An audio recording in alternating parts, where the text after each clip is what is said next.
සැඳෑවත ගන්තෙර අයිනේ රැඳෙන්නට පෙම් පිළිසඳරේ දයාබර ඔබ කවුරුන්දෝ ඔසොයනා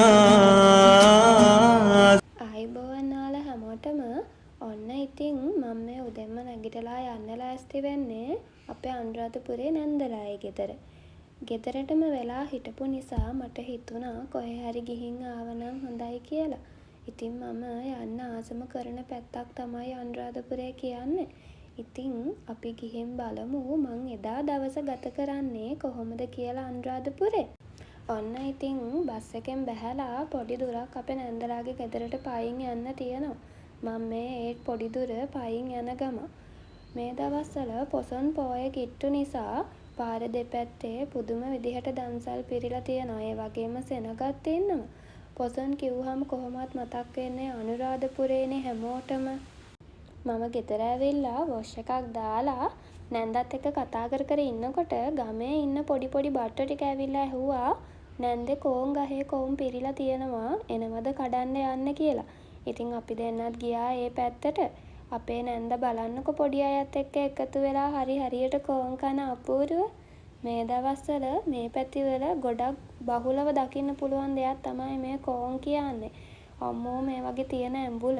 ඒ වුණාට ලුණුයි මිරිසුයි දාලා කනකොට පුදුම රසක් තියෙන්නේ මේ වගේ. ඉතින් ඔය විදිහට කෝනුත් කඩලා එතනදිම කෝනුත් කාලා අපි ගෙදර ගියා. අපි ගෙදර ආවහම මාමා කෙනෙක් ඇවිල්ලා අපිට මේ අයිස් ටික දීලා ගියා. නැන්දා තමයි ගේන්න කියලා තියෙන්නේ ටවුන් ගිහින් එද්දි. මේ අයිස් එක පුදුම රසක්ලු තියෙන්නේ. යාපනේලු හදන්නේ. ඔව් ඇත්ත තමයි.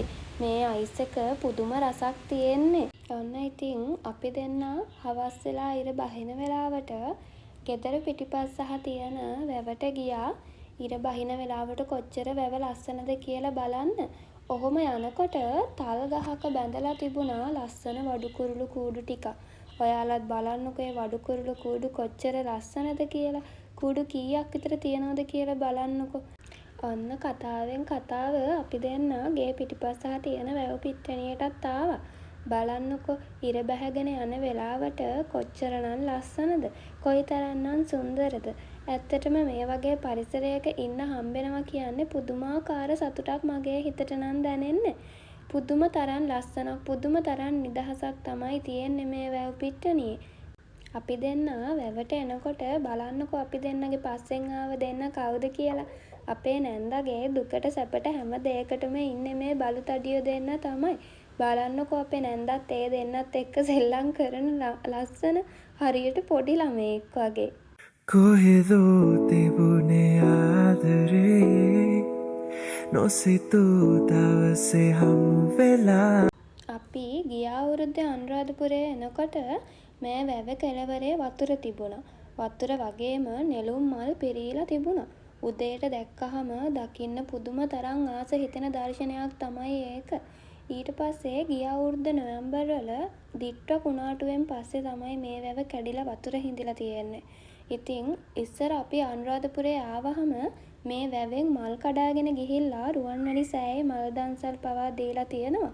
ඉතින් මම ප්‍රාර්ථනා කරනවා ඉක්මනටම මේ වැව තිබ්බ තත්ත්වෙටම හදාගන්න පුළුවන් වෙන්න කියලා. මොකද ඒ තරම් ලස්සන ප්‍රදේශයක් තමයි මේ ප්‍රදේශය දැන් මෙහෙම තිබුණට. ඉතින් ඔය විදිහට මගේ අනුරාධපුරේ දවසත් ගෙවිගෙන යනවා. ඇත්තටම මට සතුටුයි මේ වගේ ලස්සන දර්ශනයක් ඔයාලත් එක්ක බෙදා ගන්න හම්බ වුණ එක ගැන.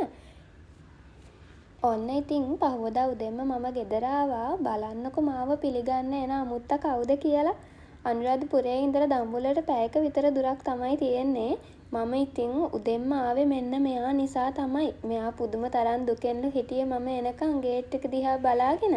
ඉතින් බලන්න අපි කන්න දෙන බත් ටිකට මෙයාලා අපිට කොයි තරම්නම් ආදරය කරනවද. ඉතින් ඔයා මාව අහගෙන හිටියට ඔයාලා හැමෝටම ගොඩක් ස්තුතියි. මං ආයෙත් vlog එකක් අරගෙන ඉක්මනටම එන්නම්. සුබ දවසක් ඔයාලා හැමෝටම. සිලිලාර සිත නයනා හෘදේ සිඹිනා කෝල නීල වදනා සාන පිනනා මේ චණ්ඩ සූර්ය නගරේ දෝවිලේ සරණා සෙවනැල්ල